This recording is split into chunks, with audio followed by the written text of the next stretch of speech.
ప్రియమైన నా సంఘమా, మన సొంత పనుల కోసం మనం ఎంతో టైం ఇస్తాం కదా. అదే రోజు భానువారం అయితే యేసుక్రీస్తు ఒక మందిరానికి వెళ్ళాలంటే ఎందుకు మనం లేట్గా వెళ్తాం? సరే, వీడియో చూద్దాం.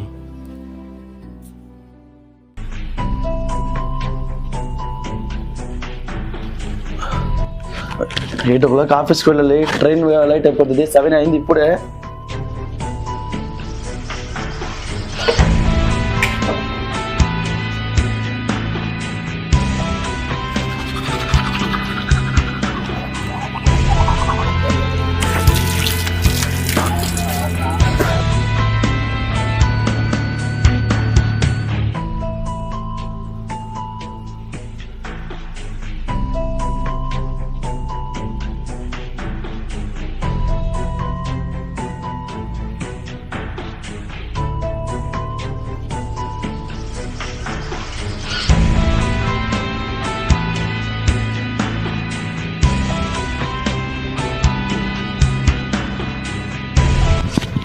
థ్యాంక్ గాడ్ టైంకి ఆఫీస్ చేరుకున్నా నేను. వీడియో చూసినారు కదా. తన సొంత పని కోసం, తన సొంత ఉద్యోగాల కోసం టైం పికప్ చేసి మరి తన ఉద్యోగానికి వెళ్ళిపోయినాడు. మరి ఇప్పుడు అదే రోజు భానువారము ఆలయానికి వెళ్ళాలి. ఎన్ని సమయంకి వెళ్తాడో మనం చూద్దాం. ఇప్పుడు మన ఆలయం 9 గంటలు అనుకోండి. తను ఎన్ని గంటలకి వెళ్తాడో చూడండి.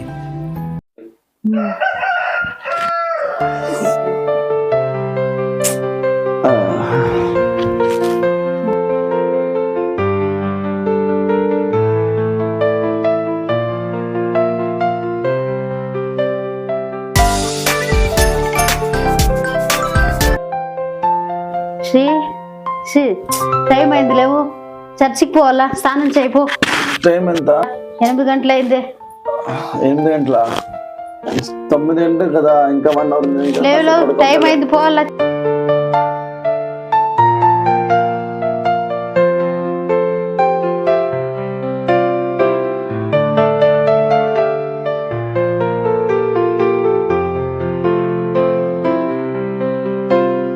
సిరి, లేస్తావా?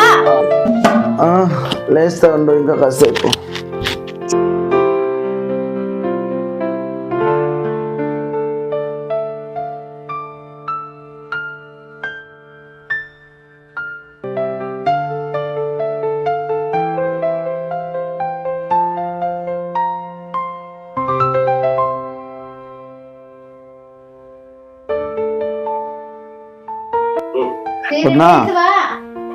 అయినాలే.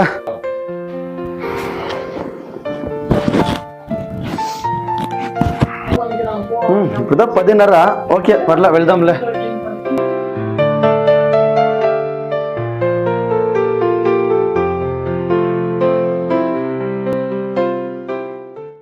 ప్రియమైన నా సంఘమా, వీడియో చూసినారు కదా.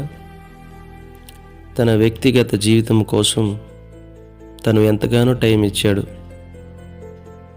కానీ ప్రాణం ఇచ్చిన దేవుడు, మనకి పోషించిన దేవుడు, జీవం ఇచ్చిన దేవుడు, మమ్మల్ని ఆదరించిన దేవుడు, మమ్మల్ని ప్రేమించిన దేవుడు, మనకి ఉద్యోగాలు, పనులు ఇచ్చిన దేవుడు, తన ఆలయానికి మనం వెళ్ళాలంటే ఎంత లేటుగా వెళ్తున్నాం కదా. ప్రియమైన సంఘమా, అది మనమే తెలుసుకోవాలి. దేవుని వాక్యములో రాయబడి ఉన్నది, విశ్రాంతి దినములో, భానువారం దినములో మనం ఈ యొక్క పని చేయకూడదు.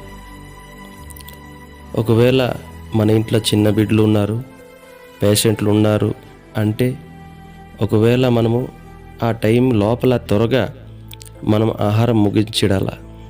ఎందుకంటే ఆలయంలో కొంతమంది స్తుతిస్తూ ఉంటే మనం ఇంట్లో వంటగదిలో లేదా ఫ్రెండ్స్ జతలో ఉంటే అది ఎంత మంచిది కాదు సంఘమా.